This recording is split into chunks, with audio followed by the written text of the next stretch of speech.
जंगल में गब्बर नाम का एक शेर अपनी पत्नी भावना और दो बेटों के साथ रहा करता था। गब्बर शेर के छोटे बेटे का नाम बंटी और बड़े बेटे का नाम बगीरा था।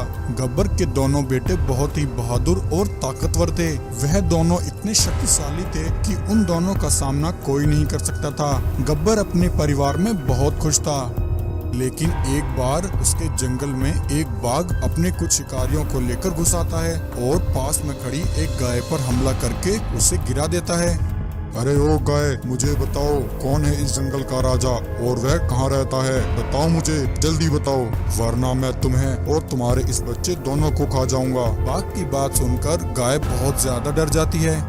नहीं बाघ, रुको, मैं तुम्हें सब बताती हूँ। यहाँ से कुछ दूर एक पहाड़ी है। उस पहाड़ी पर ही हमारे महाराज गब्बर की गुफा है। वह अपने परिवार के साथ वहीं रहते हैं। तब गाय से पता पाकर बाघ अपने शिकारियों के साथ गब्बर शेर की गुफा पर पहुंचता है। गब्बर के परिवार को देखकर बाघ बोलता है, अच्छा, तो यह है गब्बर शेर। मैंने इस गब्बर शेर के बारे में बहुत सी बातें सुनी हैं। आज मैं इस गब्बर के परिवार को यहीं खत्म कर दूंगा। फिर मैं इस जंगल का राजा बनकर यहाँ राज करूंगा। तभी बाघ का एक शिकारी बोलता है, रुकिए महाराज, इस गब्बर शेर के दोनों बेटों के बारे में मैंने बहुत सी बातें सुनी हैं। सुना है वह दोनों बहुत ही ताकतवर हैं और जब वह दोनों एक साथ होते हैं तो उनका सामना कोई नहीं कर सकता। महाराज, अभी हमारा उन पर हमला करना ठीक नहीं, इसलिए हमें कुछ देर इंतजार करना चाहिए महाराज। अच्छा शिकारी, ऐसी बात है तो हम इनका बाहर निकलने का इंतजार करेंगे और इन सबको धोखे से मार डालेंगे। तब बाघ छिपकर गब्बर शेर की निगरानी करता है।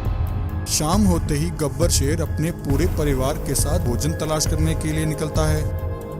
तब थोड़ा आगे चलकर गब्बर शेर देखता है कि वह बाघ अपने शिकारियों के साथ उनके रास्ते में खड़ा है। गब्बर शेर कुछ बोलता इससे पहले ही बाघ के कुछ शिकारी जंगल के विशाल पेड़ों को गब्बर शेर के परिवार पर गिरा देते हैं। गब्बर शेर का पूरा परिवार विशाल पेड़ों के नीचे दबकर मर जाता है। यह देखकर वह बाघ बहुत खुश होता है और अपने शिकारियों को लेकर वहां से चला जाता है।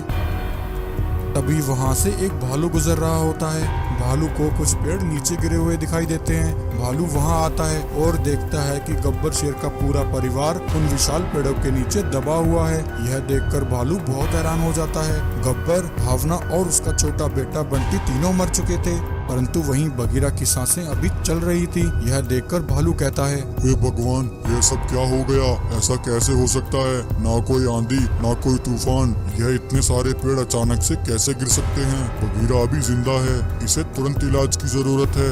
इतना कहकर भालू घायल बगीरा को एक गाड़ी में रख लेता है और उसे लेकर दूसरे जंगल में आ जाता है। वहां लाकर भालू बगीरा शेर का जड़ी बूटियों से इलाज करता है। उधर बाघ गब्बर शेर की गुफा पर जाकर सभी जानवरों को इकट्ठा करता है। गब्बर की गुफा पर बाघ के शिकारियों को देखकर सभी जानवर दंग रह जाते हैं। अरे बाघ, तुम कौन हो और तुम हमारे महाराज की जगह कैसे खड़े हो? आखिर यह सब क्या चल रहा है? मैंने तुम्हारे महाराज के पूरे परिवार को खत्म कर दिया है। आज से मैं तुम्हारा महाराज हूँ। अब तुम्हें हर रोज मेरे शिकारियों और मेरे लिए एक बड़े जानवर का बंदोबस्त करना होगा। अगर तुमने ऐसा नहीं किया तो मैं तुम्हारे परिवार को भी गब्बर के परिवार की तरह तबाह कर दूंगा। बाघ की धमकी से सभी जानवर बहुत ज्यादा डर गए और फिर उन्होंने हर रोज एक जानवर को बाघ के पास भेजना शुरू कर दिया। जंगल के सभी जानवर बाघ से बहुत अधिक परेशान थे, क्योंकि उन्हें मालूम था कि अगर उन्होंने बाघ के लिए हर रोज एक जानवर नहीं भेजा तो वह उन सबके बीवी बच्चों को खा जाएगा। तब एक दिन भालू तेजी से भागता हुआ सभी जानवरों के पास आता है। सुनो भाइयों, मेरे पास तुम सबके लिए एक खुशखबरी है। हाँ भालू, क्या खुशखबरी है? जल्दी बताओ। भाइयों, गब्बर शेर का बड़ा बेटा बगीरा जिंदा है। क्या बगीरा जिंदा है? भालू, यह तुम क्या कह रहे हो? हाँ, मैं उस दिन जंगल में भोजन तलाश कर रहा था, तब मैंने गब्बर शेर के पूरे परिवार को कुछ विशाल पेड़ों के नीचे दबा हुआ पाया। गब्बर शेर और उनकी पत्नी और उनका छोटा बेटा बंटी तीनों मर चुके थे, परंतु बगीरा शेर उस समय जिंदगी और मौत के बीच लड़ रहे थे।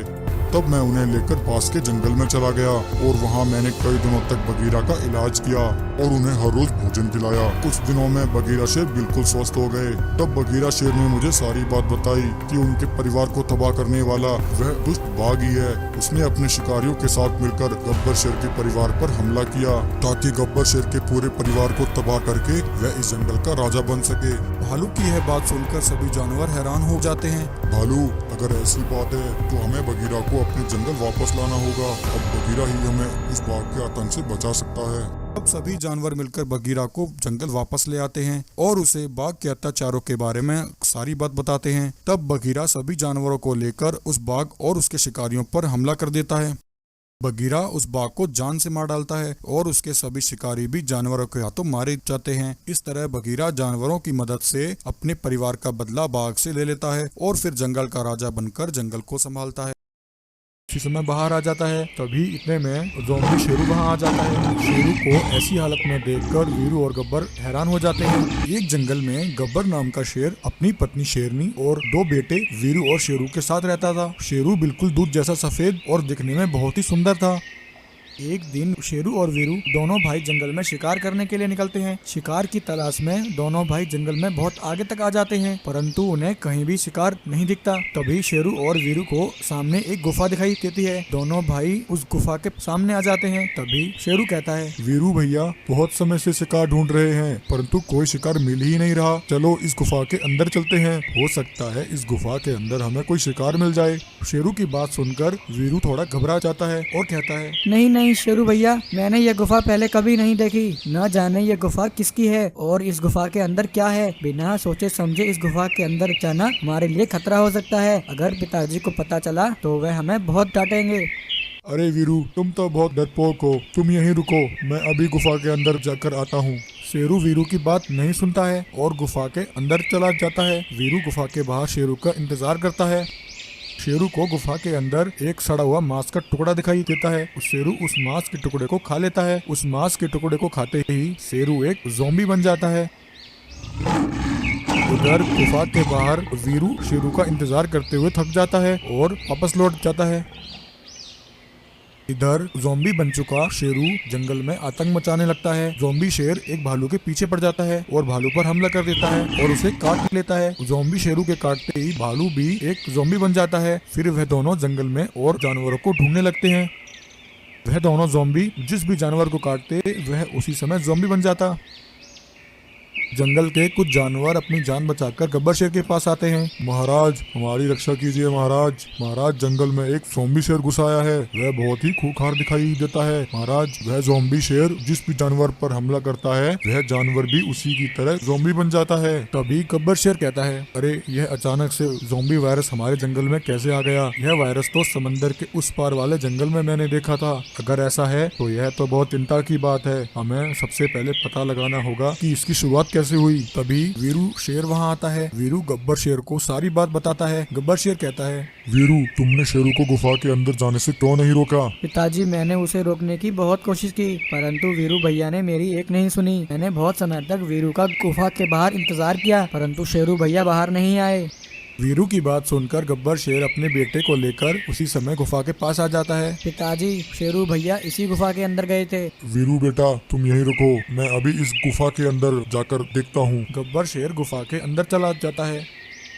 गुफा के अंदर गब्बर शेर को एक मांस का टुकड़ा दिखाई देता है। उस मांस के टुकड़े को देखकर गब्बर शेर उसी समय बाहर आ जाता है। तभी इतने में ज़ॉम्बी शेरू वहां आ जाता है। शेरू को ऐसी हालत में देखकर वीरू और गब्बर हैरान हो जाते हैं। ज़ॉम्बी शेरू वीरू पर हमला करने की कोशिश करता है। इससे पहले कि ज़ॉम्बी शेरू वीरू पर हमला करता, गब्बर शेर उस पर हमला करके उसे वहीं मार देता है। गब्बर शेर बोलता है, बेटा जल्दी चलो, इस जंगल में जितने भी जानवर ज़ॉम्बी बन चुके हैं हमें उन्हें इसी समय मारना होगा। गब्बर वीरू के साथ उसी समय बाकी ज़ॉम्बी बने जानवरों के पास आ जाता है और एक एक करके उन सब जानवरों को मार देता है। जंगल के सभी जानवर गब्बर शेर के पास इकट्ठा हो जाते हैं और कहते हैं, शेर महाराज, आपने इन सब जानवरों को क्यों मार डाला? गब्बर शेर सभी जानवरों को बताता है कि इसकी शुरुआत उसके स्वयं के बेटे शेरू ने की थी। शेरू ने गुफा में पड़ा वह सड़ा मांस खाया, जिसकी वजह से वह ज़ॉम्बी बन गया। फिर उसने बाकी जंगल के जानवरों को भी ज़ॉम्बी बनाना शुरू कर दिया, इसलिए गब्बर को अपने बेटे शेरू की हत्या करनी पड़ी। यह सुनकर गब्बर की पत्नी शेरनी, वीरू और बाकी सभी जानवरों को बहुत दुख होता है। गब्बर शेर उस गुफा को एक पत्थर से बंद करवा देता है। उस दिन के बाद से वह गुफा हमेशा के लिए बंद हो जाती है और जंगल से ज़ॉम्बी का आतंक खत्म हो जाता है।